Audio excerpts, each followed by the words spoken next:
Hi, everyone. My name is Lynette Davis, and I am the chief blogger over at asummermoon.com, and I am so glad that you are here with me today.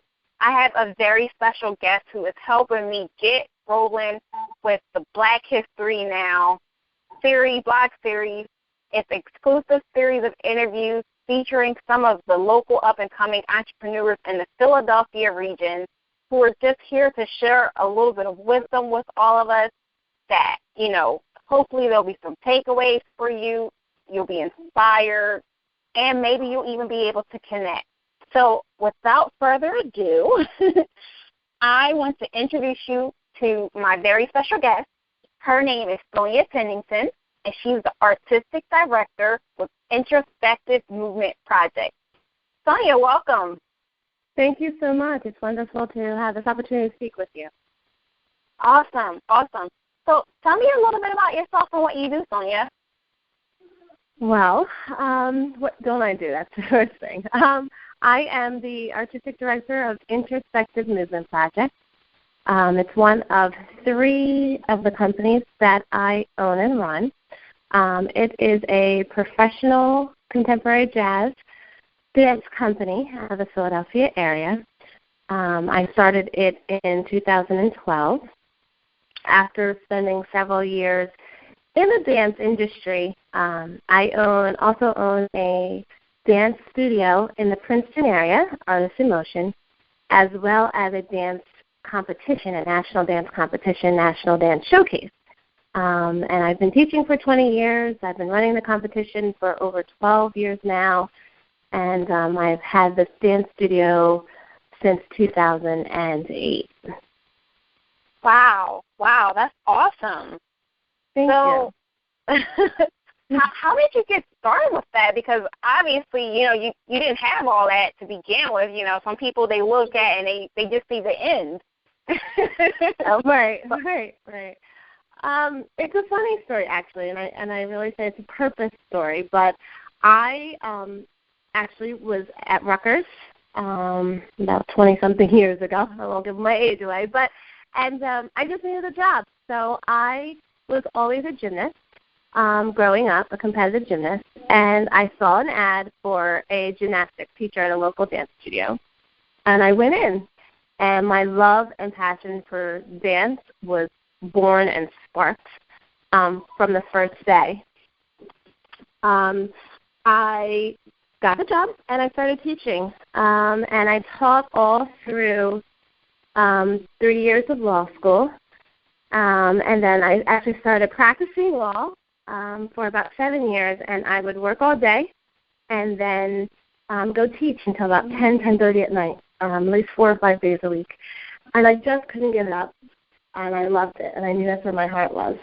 And then a girlfriend and I sat down one day, and we came up with the idea of a dance competition because we had attended dance competitions as teachers, and we just thought we could do it. And it basically was a lunch date that we sat, we threw out ideas, we got really excited about it, and we birthed National Dance Showcase over lunch with not a lot of money, but a lot of courage and a lot of imagination.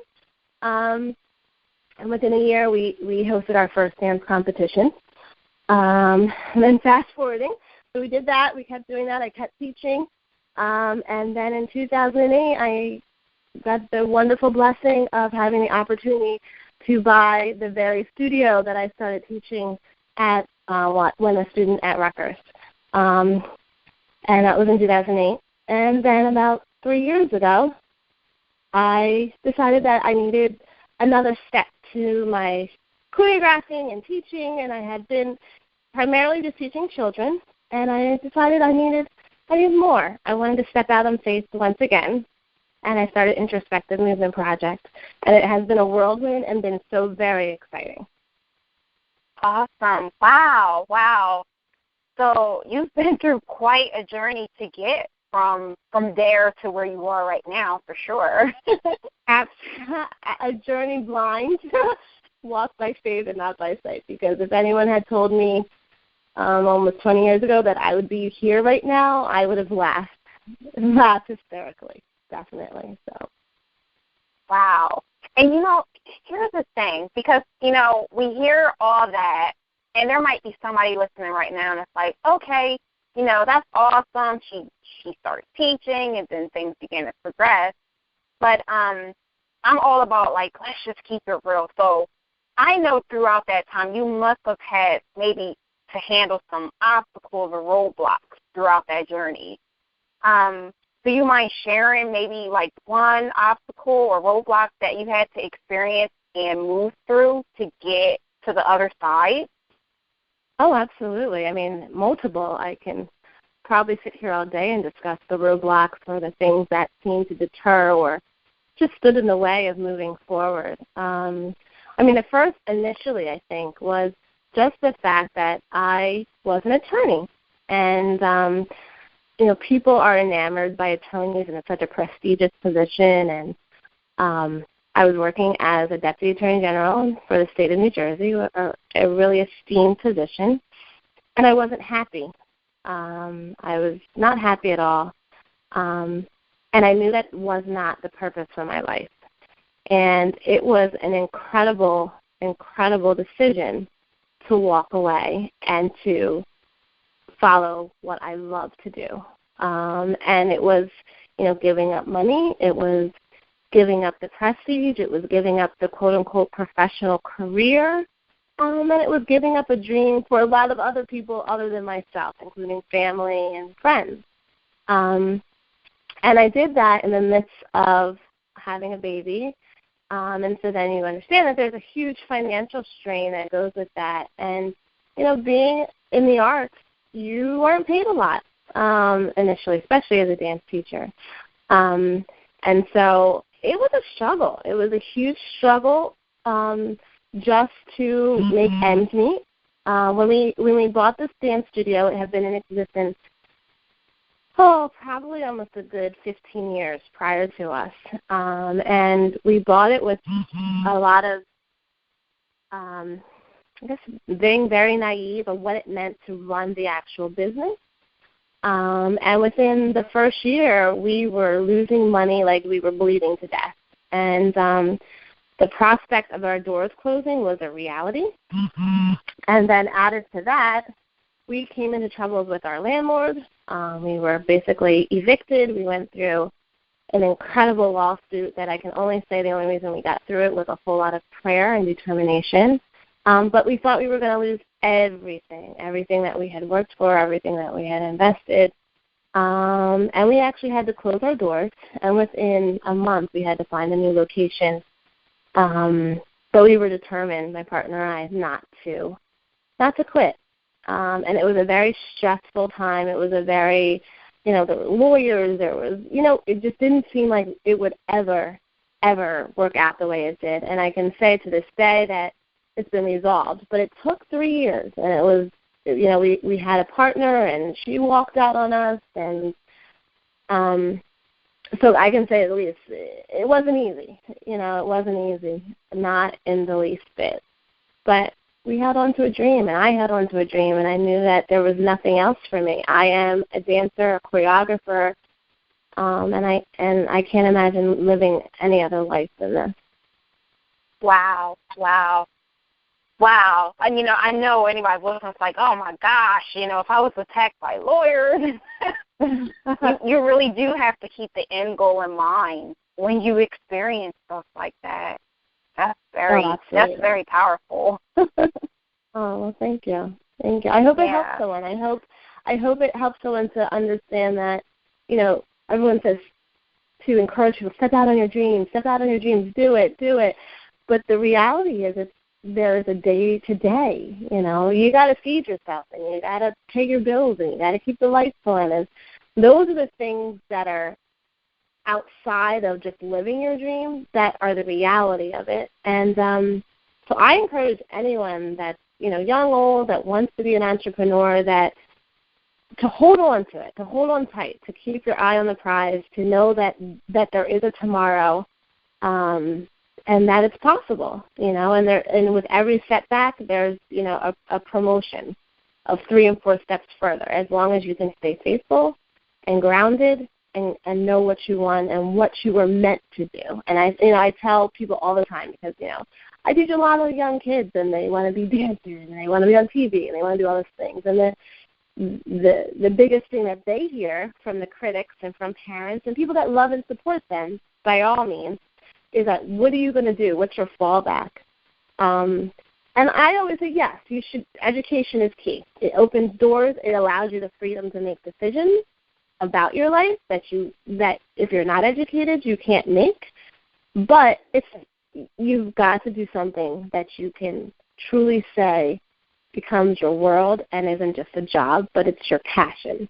And with that energy and with that commitment and with that focus, you can have enough creative juice to do anything and everything that you love and still, maintain and make money and live comfortably and do all those things. But you have to live with purpose. You definitely have to live with purpose. Awesome. So there's one big question that I always ask, and oh my gosh, I've been doing this. This is my 5th year doing this, and it never fails because this is probably my favorite question to ask my guests. And it's because this can be defined so many different ways, but I think that we all need to hear it so that we understand that every version of success is different. And nobody's right and nobody's wrong. It really is according to you. But, I always like to hear from my guests. So how do you define and measure success? Wow, that's an interesting question. And I definitely think that's something that I have struggled with for a long time, especially in my adult life, especially with my background and, as I said, my transition from being a full-time attorney, part-time dancer to full-time dancer choreographer. How do I define success, and how do I look at all that God has allowed me to do and put value to it? And I think that's the bottom line, is realizing that it's not about the outside. It's not about what other people think. It's not about how people are judging you. It's not about the titles. It's not about, the letters behind your names or the degrees on the wall. At the end of the day, success is about truly living the journey that was purpose before you were even here on this earth. And I believe it's a God-given purpose. And I believe that when you connect with that energy and when you connect with knowing for sure, with confidence and boldness, that you are in the right place and the right space because God put you there, that you will just live an exceedingly and abundantly blessed life. And for me, that's a sign of success. That truly means that you are living on purpose and where God wants you and where He wants you to do, and that He can use your gifts and talents. And I think now that I'm entering a different season where, I'm a little older, and my marks of success are different, especially with the dance company, because although I'm older, I'm still considered an emerging or a new choreographer on the professional level. And it's hard. It's hard to take a step back and to be compared to 20-somethings when you're almost 40. And it is really, and you you look around and you say, wow, I have students now that are, on tour and they're, teaching here professionally and in New York, and it's like you look at them and you have to say to yourself, you start to compare and you say, well, what have I done? You know what I mean? And it's actually funny you ask that question, because a few weeks ago I had to have a deep conversation with Sonia in the mirror, and I realized that my success has been not only my own, but all of the seeds that I've had the blessing to plant in other people and to watch grow right in front of my eyes. And just the plain fact that I've been able to touch so many lives in whatever small way, big way, what have you, and to know that I truly loved each and every one of them in a different way and tried to give a piece of myself is an incredible mark of success. So I know that was a long answer, but that's pretty much how I deem success. It's what I can give to this world as a piece of me and impart and instill in other people. No, that was awesome. I love that. I love it. And it's so true. You said something so important because you were talking about, it's interesting. It's like no matter what stage you're in, we always have that, we do that compare, and the phrase is compare equals despair. Mm-hmm. So, and it was good you were able to touch, just touch base with what I call on my blog your inner superheroine. Yes. Yes. And see, like, you know what, my superpowers let me do this, and it enabled me to do this, whether directly or indirectly. Even, something as I call it, you're unleashing your superpowers here by just sharing your story. Sometimes it's just that one more, somebody's just waiting for that one more sign, that one more message that, says, okay, I can do it. She looks like me, and I can do it too. And if she can do it, there's a possibility. So, yeah, awesome. Everyone, thank you so much for tuning in. And like I said, I'll be sure to put everything on the website for you, and as well as Sonia's contact information. If you want to just get in touch with Sonia to learn more about her dance studio and the different projects that she's going on. If you are interested, if you have children that's interested in being dancers or getting into performing arts, I highly recommend that you just get in contact with these women who are coming on and sharing their story so that they can be inspired and motivated to just get out there and just do something big. So until next time, peace.